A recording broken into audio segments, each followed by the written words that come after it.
It is never too early to start talking about free agency, and there is a position where the Denver Broncos could be looking to make a splash move.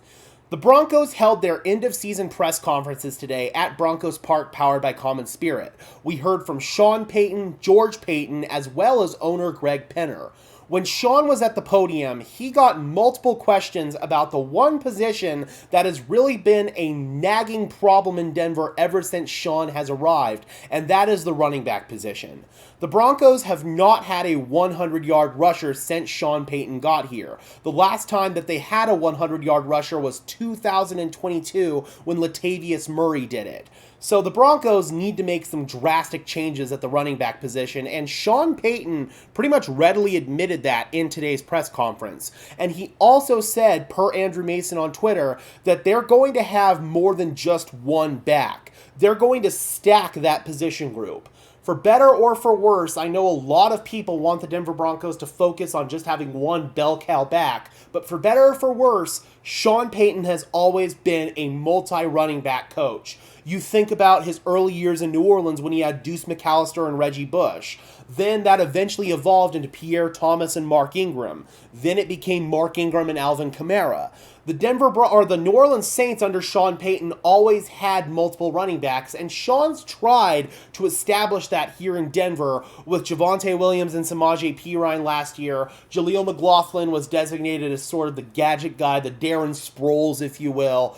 Then after that, it became this season Jaleel McLaughlin and Audric Estime after it was clear that Javonte Williams was not going to really bounce back from his injury.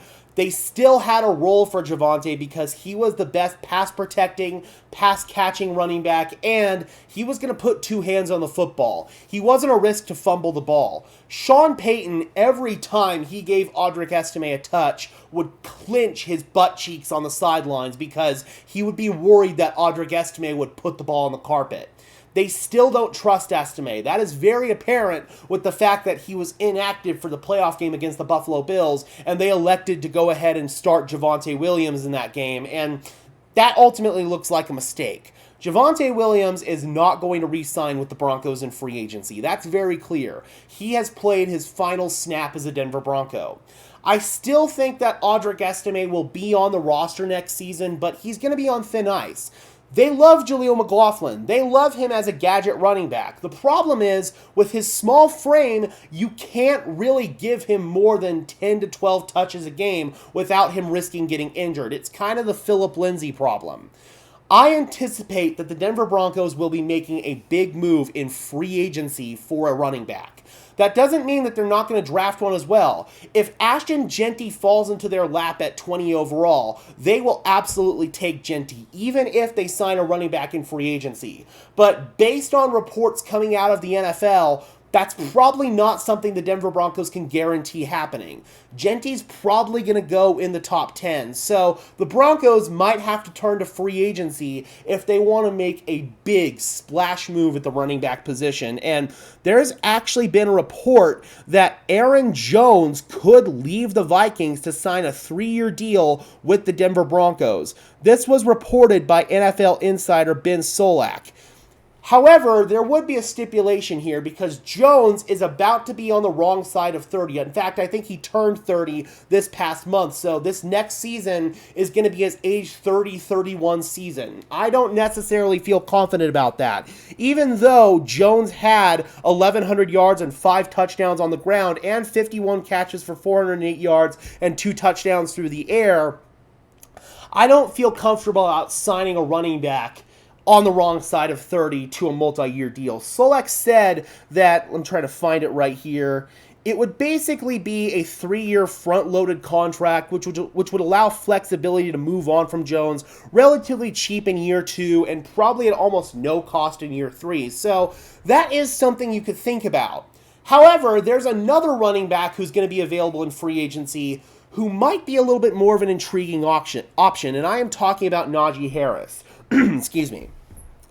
Harris is a former first-round pick by the Pittsburgh Steelers, and he's been a really solid contributor for them over his past 4 seasons. He's gone over 1,000 yards rushing in each of his 4 seasons, and the biggest asset going for Najee Harris, in my opinion, is that he's never missed a game in his career due to injury. I think he's missed 1 game, and it was because he was on the COVID list.